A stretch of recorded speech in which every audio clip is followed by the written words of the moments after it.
Dal Vangelo secondo Luca.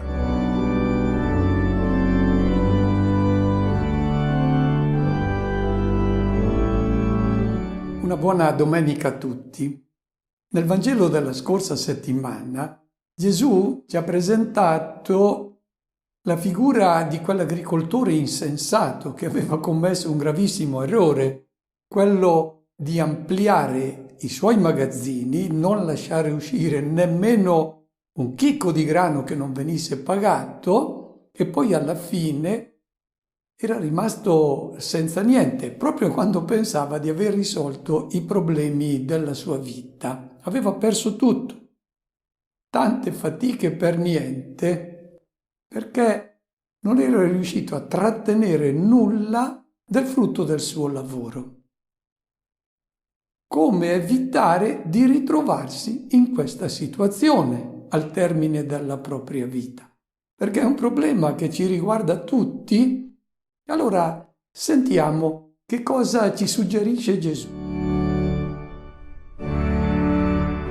In quel tempo Gesù disse ai discepoli: «Non temere, piccolo gregge, perché al Padre vostro è piaciuto dare a voi il regno. Vendete ciò che possedete e datelo in elemosina. Fatevi borse che non invecchiano, un tesoro sicuro nei cieli, dove ladro non arriva e tarlo non consuma, perché dov'è il vostro tesoro, là sarà anche il vostro cuore». Gesù introduce il suo suggerimento dicendo: non abbiate paura. Lui mette in conto che sta per fare una proposta che può spaventare.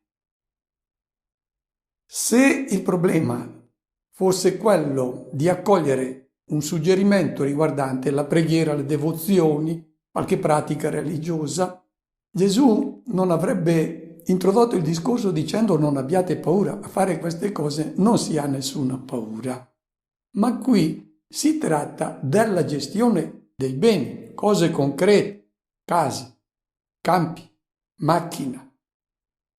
E allora, quando si compra o si vende, si ha sempre paura di sbagliare, di avere dei rimpianti, di aver comprato la macchina sbagliata, di essere stati imbrogliati, oppure di non aver venduto al momento giusto, proprio quando si stavano svalutando i campi o le case, e allora si hanno dei rimpianti. Bene, Gesù sta proprio parlando di questo e dice: piccolo gregge, non abbiate paura.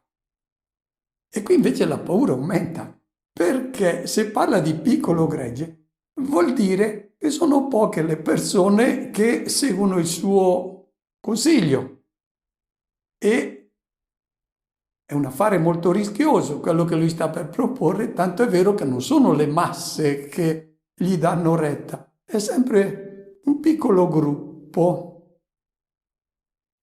Allora, qual è l'investimento che lui propone? Ci dice: stai attento, i beni che tu hai in mano si stanno svalutando, è il momento di vendere tutto. Non avere paura, fidati, vendi e dà in elemosina. Cerchiamo di capire bene che cosa intende dire Gesù con la sua proposta. Non vuol dire buttare fuori dalla finestra i beni che abbiamo, questo crea solo problemi. Non risolve la giustizia nel mondo, che è quella di Dio. Dare in elemosina, in ebraico, non esiste il termine elemosina. È chiamata tzedakah, giustizia, fare giustizia. Per noi l'elemosina vuol dire lasciar cadere dall'altro qualche briciola dei beni che uno ha, così tranquillizza magari la propria coscienza. No, in ebraico la giustizia, tzedakah, vuol dire dare a ciascuno il suo. Dare a ciascuno il suo vuol dire sapere a chi appartengono i beni che devono essere consegnati. I beni sono di Dio. La tzedakah, la giustizia, è quella di consegnare a coloro che hanno bisogno i beni che sono di Dio. La proposta che Gesù fa è proprio questa: metti in gioco tutto ciò che tu hai, vendilo, dallo, donalo. E qui è inevitabile che sorga la paura, perché si ha paura di fare l'investimento sbagliato, di rimanere senza niente. Difatti Gesù dice un piccolo gregge che accoglie la mia proposta. Però qui il pericolo, se non si ascolta la proposta che Gesù fa, i beni si stanno svalutando e alla fine, come l'agricoltore della scorsa settimana, si rimane senza niente. Dice Gesù, accumula il tuo tesoro in Dio. Fatti dalle borse che non invecchiano, un tesoro sicuro. Il ladro lì non arriva, il tarlo non consuma, perché dove c'è il tuo tesoro, lì sarà anche il tuo cuore. Lo vediamo anche negli innamoramenti, ci si chiama tesoro perché è il tesoro di una persona.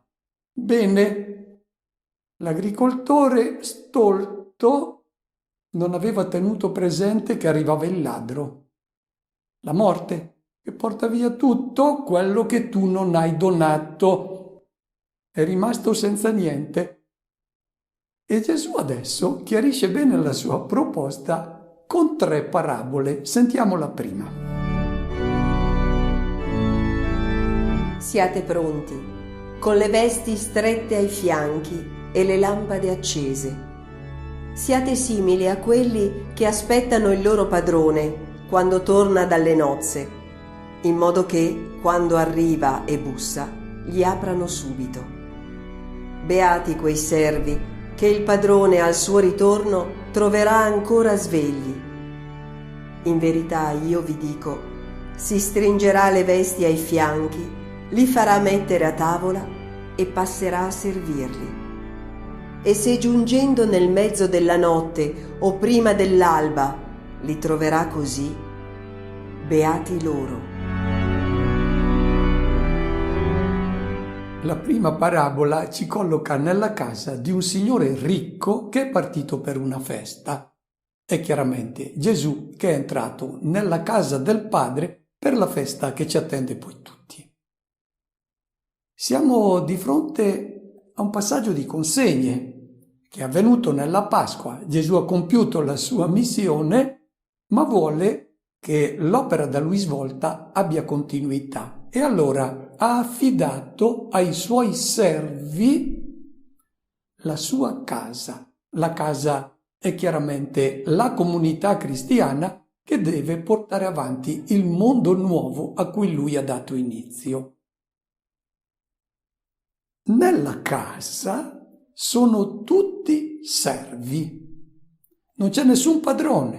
Il padrone è andato. Nella casa del Padre è più fisicamente, visibilmente presente in mezzo a noi. In questa casa non ci sono padroni. Ognuno ha un compito da svolgere conforme alle proprie capacità e il servizio è ciò che caratterizza la vita di questa casa. E viene descritto da Gesù con 2 immagini che descrivono in modo efficace come si devono comportare i suoi discepoli, che sono i servi in questa casa. Le 2 immagini devono essere con la cintura ai fianchi e la lucerna accesa. Cosa intende dire? Anzitutto, i servi devono avere le vesti strette ai fianchi. Perché? Perché in Oriente gli uomini usavano le vesti lunghe, in casa le lasciavano sciolte, ma quando si mettevano al lavoro o partivano per un viaggio, si cingevano i fianchi, le sollevavano per essere più liberi nei movimenti.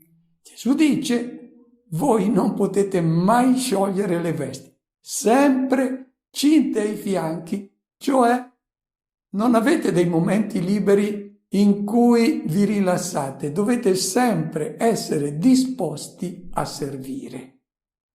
Quando qualcuno ha bisogno di voi, non dovete perdere tempo a cingere i fianchi, sono già cinti, subito disposti al servizio. E poi le lampade accese Cioè il discepolo di Cristo non spegne mai la luce, non mette mai sulla porta della sua casa il cartello non disturbate perché sto dormendo. No, lì c'è sempre la luce accesa. Vuol dire che chi arriva a bussare alla porta perché ha bisogno del discepolo di Cristo sa che lui può rispondere ai bisogni di vita che loro hanno, può sempre bussare a quella porta perché vede che c'è la luce accesa. È attorno a questa immagine del servo che Gesù sviluppa il tema di una vita riuscita, dei beni gestiti come lui propone. Siate simili a quelli che aspettano il padrone quando torna dalla festa, in modo che quando arriva siete subito disposti ad accoglierlo. Noi pensiamo immediatamente che si tratta di una venuta improvvisa di questo padrone, il momento della nostra morte, e quando bisogna essere pronti in grazia di Dio, dicevano una volta, in modo che lui ci possa portare in paradiso. Se non siamo pronti, non siamo in grazia di Dio, dicevano che mandava all'inferno. Non è questo il significato dell'attesa del padrone. Il padrone viene sempre e solo per far festa, per salvarci. E allora ci chiediamo, quando è che lui viene, bussa e si aspetta di essere accolto? Lui viene nel povero, in colui che ha bisogno di noi. È lui che viene a bussare alla nostra porta perché sa che Dio ci ha consegnato nelle mani dei beni che sono destinati proprio al povero. Il discepolo di Cristo è quello che ha sempre i fianchi cinti, la luce accesa e aspetta che qualcuno gli chieda quei beni che lui ha in mano, perché è l'unico modo di porre questi beni al sicuro. Ma anche le nostre capacità, la nostra intelligenza, poi arriva l'Alzheimer e uno si vede sfuggire questi beni, se non li ha investiti in amore, sono persi. Ecco che Gesù ci suggerisce il modo di investirli nel modo corretto. E l'immagine che è cara a Gesù è quella del banchetto. Vedete sullo sfondo un affresco di un banchetto, tempo romano. Nella sala del banchetto compaiono sempre due gruppi di persone. Ci sono gli invitati, le persone di rango che stanno sedute o sdraiate, come si usava in quel tempo, e attendono di essere servite. E poi ci sono i servi, che sono sempre in attesa di ordini e poi hanno i fianchi cinti per correre ad eseguirli. Il loro compito è far sì che gli invitati siano contenti, soddisfatti, devono dare alimento buono a chi ha fame. La parabola di Gesù vuole dirci: il mio discepolo è il servo. Lo ricordiamo come proprio durante l'ultima cena, e quindi è il testamento di Gesù, dice ai discepoli che stanno litigando perché loro vogliono essere serviti, vogliono sdraiarsi a tavola e farsi servire, e si aspettavano che Gesù li collocasse in una condizione in cui sarebbero stati dei padroni. Bene, Gesù capovolge tutto, dice: chi è grande? In questo mondo grande è chi sta sdraiato a tavola. Bene, adesso è tutto capovolto. Grande, per chi accoglie la mia proposta di vita, è colui che serve. Questo è il modo corretto di investire i beni che Dio ha posto nelle nostre mani. Conclude Gesù questa prima parabola con una beatitudine. Beati quei servi, che il padrone, quando viene, trova svegli. Vi assicuro, lui si stringerà le vesti ai fianchi e passerà a tavola a servirli.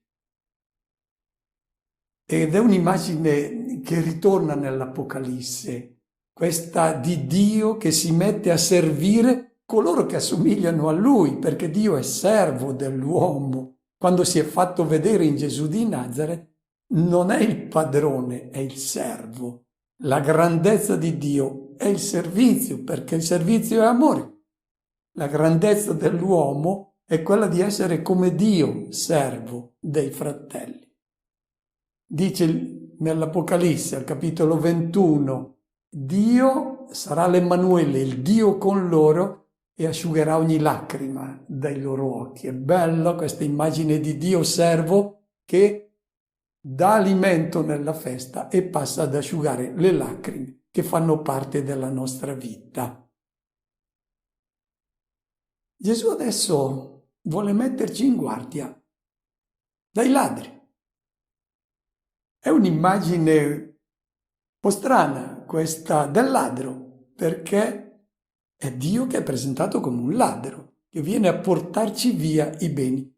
Attenti bene, non pensiamo alla morte. Questo è vero, è una venuta del Signore che viene sempre per accoglierci e accoglierà l'amore che noi avremo costruito. È chiaro, sarà doloroso magari renderci conto che abbiamo trattenuto ancora tanti beni, non abbiamo avuto il coraggio di investirli come Lui suggeriva, e questo sarà doloroso per noi perché avevamo tante possibilità di essere più simili a Dio nella figliolanza, proprio diventando servi.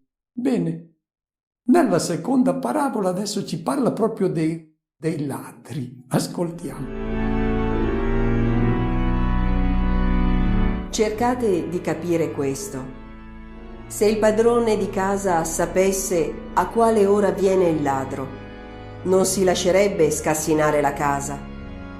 Anche voi tenetevi pronti, perché nell'ora che non immaginate viene il Figlio dell'uomo.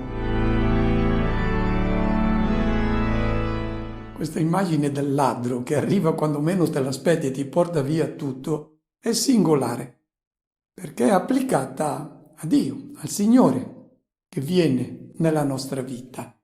È un'immagine che nel giudaismo non è mai stata impiegata, invece ha avuto fortuna presso i cristiani. È stata usata da Paolo.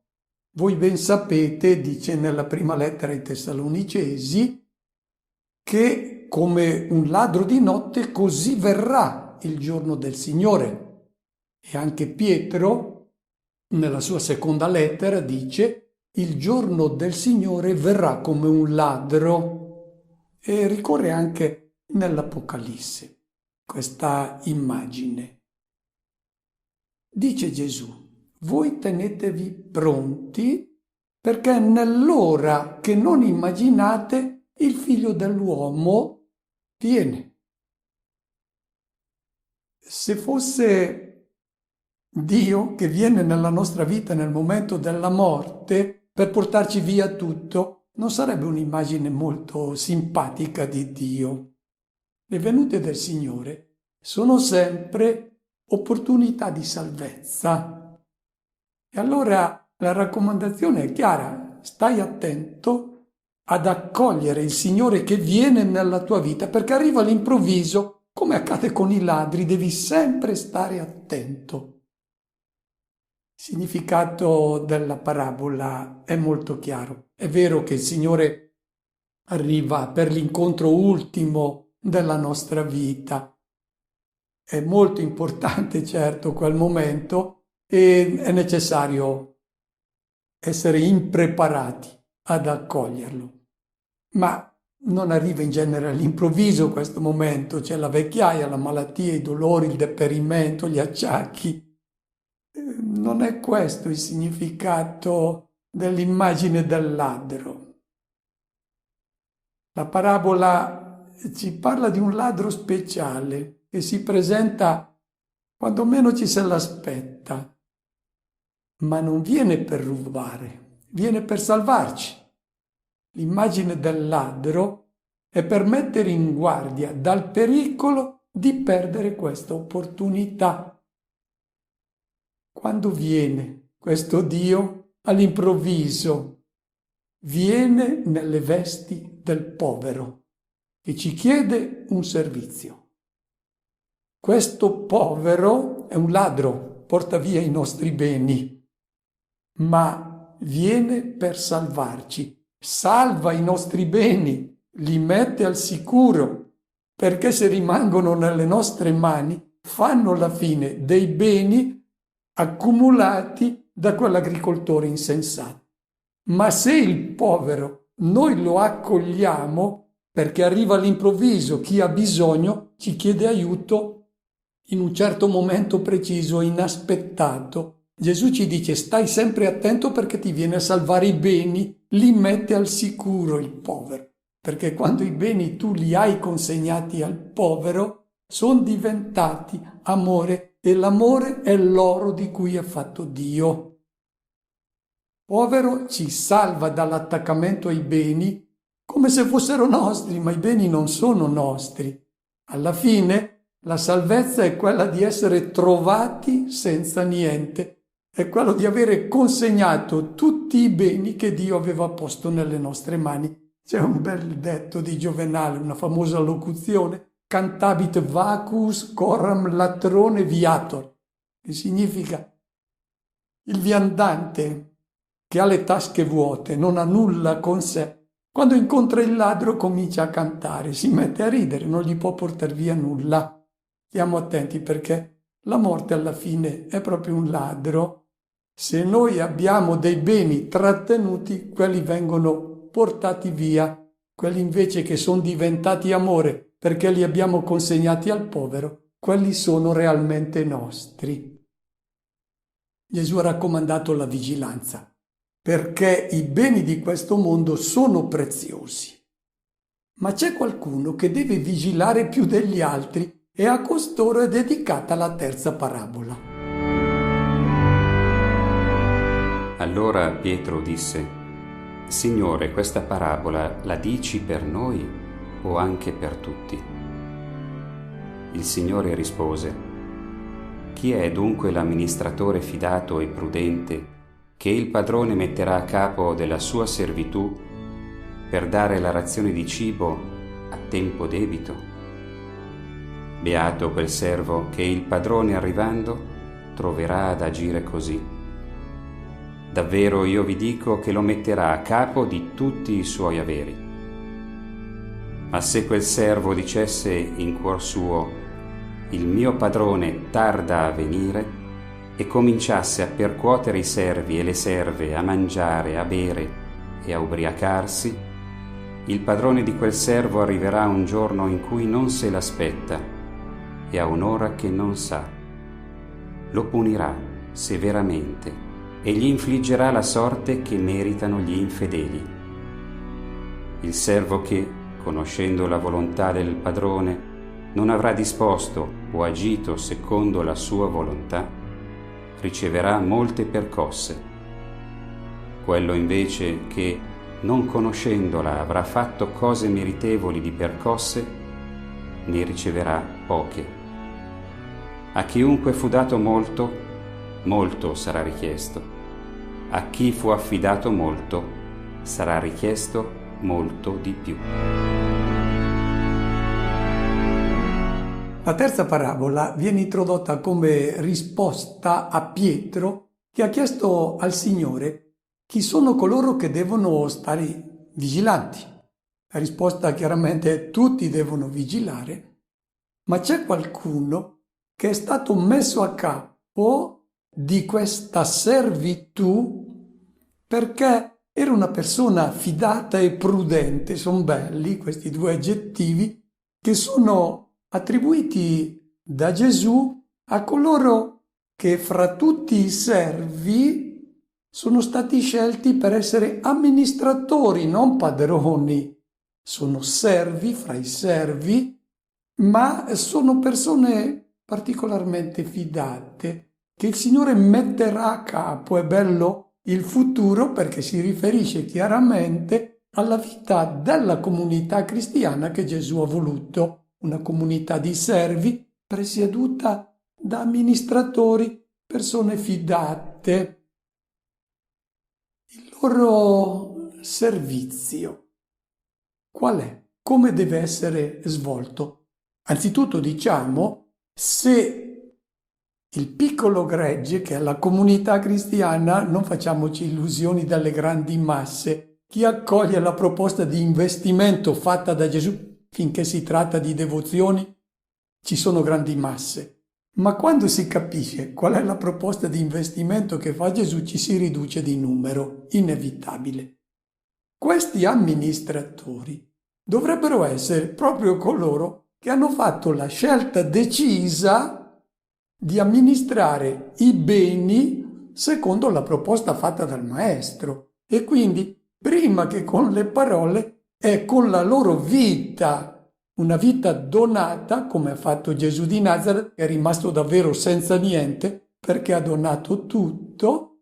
Costoro devono guidare la comunità non solo con la parola, ma con l'esempio della loro vita. Il loro ministero, dice Gesù, può essere svolto in due modi. Possono comportarsi da servi fedeli e saggi che distribuiscono a tempo debito il cibo, cioè sono sempre pronti a dare l'alimento di vita a coloro che ne hanno bisogno. Ma possono anche agire per vile interesse e per farla da padroni sulle persone che sono state loro affidate. Qualcuno può dimenticare di essere una persona che ha fatto la scelta di unire la propria vita al servo, che è Gesù, e può tornare alla logica del mondo e farla da padrone. Ed è questa l'eventualità che Gesù prende in considerazione, e chiaramente Luca, quando ci presenta le parole di Gesù, ha presenti delle situazioni incresciose delle sue comunità, dove inevitabilmente chi presiede può tornare alla logica di questo mondo, quindi considerarsi uno che può imporre se stesso e pretendere servizi. E Luca difatti descrive con molto realismo il comportamento di questi servi infedeli. Parla di gente che poltrisce, che sperpera in bagordi, gozzoviglie, che usa toni arroganti e si comporta in un modo dispotico. E Luca vuole richiamare queste persone che ci sono anche nelle sue comunità, come ci sono ancora oggi nelle nostre, a un maggior senso di responsabilità. E adopera un verbo molto minaccioso, è dicotomeo, che vuol dire saranno tagliati fuori questi, cioè non apparterranno più al gruppo dei discepoli. Il Signore li taglierà fuori e li collocherà fra gli infedeli. Traduzione: li punirà severamente. No, non punisce nessuno, ma dice: stai attento, tu che presiedi alla comunità, se ti comporti da padrone, tu sei tagliato fuori dal piccolo gregge che ha fatto la scelta di seguire il servo. Si tratta chiaramente di persone eminenti della Chiesa, eppure su di loro pende una drammatica e inattesa sentenza. Il Signore li considera persone fallite e sono persone che hanno una responsabilità maggiore. Non è che li manda all'inferno, li mette in guardia dal pericolo di svolgere male il loro servizio. Questa immagine delle bastonate con cui si conclude il brano riflette un contesto sociale in cui si ricorreva spesso a punizioni severe e anche crudeli contro chi non faceva il proprio dovere. Il Signore non punisce nessuno. L'immagine vuole soltanto sottolineare come è deprecabile il comportamento di queste guide delle comunità. Esse si trovano nella condizione privilegiata di chi ha conosciuto meglio degli altri la volontà del Signore, eppure anche loro corrono il rischio di essere infedeli. Direi che è un richiamo soprattutto per noi preti, per me anzitutto e poi anche per i miei colleghi, di vigilare davvero sulla scelta che hanno fatto di essere coerenti con la proposta del Vangelo. Auguro a tutti una buona domenica e una buona settimana.